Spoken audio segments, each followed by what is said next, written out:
மீனவர்களின் வாழ்க்கையானது எப்போதும் ஒரு நிலையற்ற காற்றாடியை போன்றது.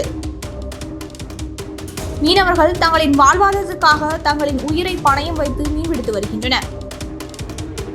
அப்படி அவர்கள் பிடித்து வரும் மீன்கள் மூலம்தான் இந்தியா அதிகப்படியான அந்நிய செலவாணியை ஈட்டுகிறது.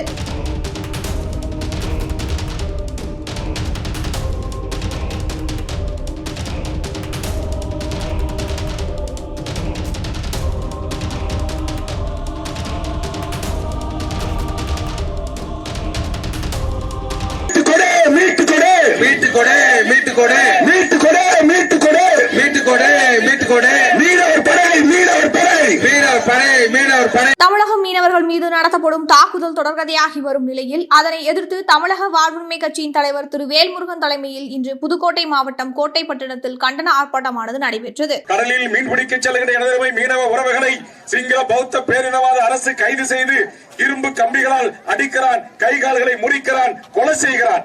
900க்கும் மேற்பட்ட உறவுகளை சுட்டுக் கொன்றதோடு மட்டுமல்லாமல் இன்றைக்கும் மீனவர்களுடைய படகுகள் பறிமுதல் செய்யப்படுகிறது. மோடி ஆட்சிக்கு வந்த பிறகு மீனவர்களுக்கு பாதுகாப்பு இருக்கும் என்று சொன்னார்கள். மீனவத்துறைக்கு என்று தனி அமைச்சகத்தை உருவாக்குவோம் என்று சொன்னார்கள்.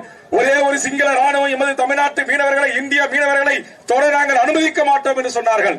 அப்படி சொன்ன நரேந்திர மோடி ஆட்சி பொறுப்பு ஏற்ற பிறகுதான் இன்றைக்கு சிங்கள பௌத்த பேரினவாத அரசு எமது மீனவர்கள் கடனை உடனே வாங்கி தாலி வித்து, அண்டான வித்து, குண்டான வித்து, அவங்களுக்கு 100 ஏக்கர், 50 ஏக்கர், 500 ஏக்கர், 1000 ஏக்கர் பண்ணையார்கள் அல்ல, இலச்சுவாந்தர்கள் அல்ல, மிரசார்கள் அல்ல, தன் கையினுடைய துடுப்பை செலுத்தி உடைத்து நாட்டுப்படையிலிருந்து விசைப்படகுகள் வந்து இன்றைக்கு கொஞ்சம் 50 லட்சம் 80 லட்சம் 1 கோடி படகு வாங்கி மீன் பிடிக்க போகின்ற போது கடல் சீற்றத்தின் காரணமாக, காற்றின் காரணமாக இயற்கைக்கு முகம் கொடுக்க முடியாமல் வழிதவறி சில படகுகள் செல்கிறது என்ற காரணத்தினால் அந்த படகுகளை பறிமுதல் செய்து இன்றைக்கு சிங்கள பௌத்த பேரினவாத அரசு அரசுரிமை ஆக்கிக் கொள்ளுகிறார். மீனவர்களின் வாழ்க்கையானது எப்போதும் ஒரு நிலையற்ற காற்றாடியை போன்றது. மீனவர்கள் தங்களின் வாழ்வாதாரத்துக்காக தங்களின் உயிரை பணயம் வைத்து மீன்பிடித்து வருகின்றனர். அப்படி அவர்கள் பிடித்து வரும் மீன்கள் மூலம்தான் இந்தியா அதிகப்படியான அந்நிய செலவாணியை ஈட்டுகிறது.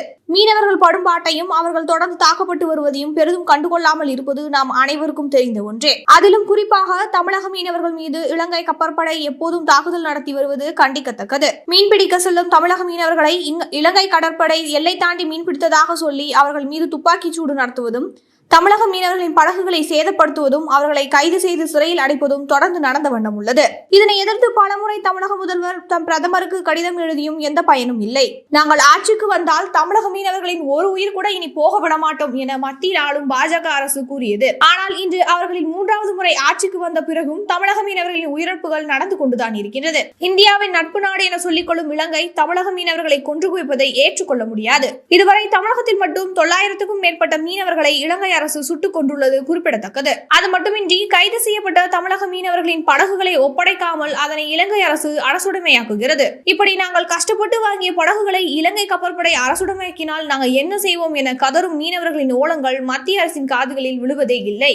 இது ஒரு புறம் இருக்க, இந்திய ராணுவமே தமிழக மீனவர்களின் வலைகளை சேதப்படுத்துவதும் அவர்களை விரட்டியடிப்பதும் போன்ற செயல்களை செய்வது நாம் அனைவரும் வெட்கப்பட வேண்டிய விஷயம். ஏற்கனவே இயற்கை சீற்றம், விலைவாசி உயர்வு மற்றும் இலங்கை கப்பற்படையின் தாக்குதல் என வாழ்க்கையில் துன்பங்களை அனுபவிக்கும் மீனவர்களை இந்திய அரசு கண்டுகொள்ளவில்லை என்றாலும் பரவாயில்லை. மாறாக சொந்த அரசாங்கமே தன்னுடைய சொந்த மக்கள் மீது தாக்குதல் நடத்துவதை ஒருபோதும் ஏற்றுக்கொள்ள முடியாது. இவ்வாறாக பல துன்பங்களை சந்தித்து வரும் தமிழக மீனவர்களின் வாழ்க்கை நிலைக்கு ஆதரவாகவும் இலங்கை அரசு மற்றும் இந்திய ஒன்றிய அரசுக்கு எதிராக தமிழக வாழ்வுரிமை கட்சியின் தலைவர் திரு வேல்முருகன் தலைமையில் பல போராட்டங்கள் நடத்தப்பட்டு வருகின்றது.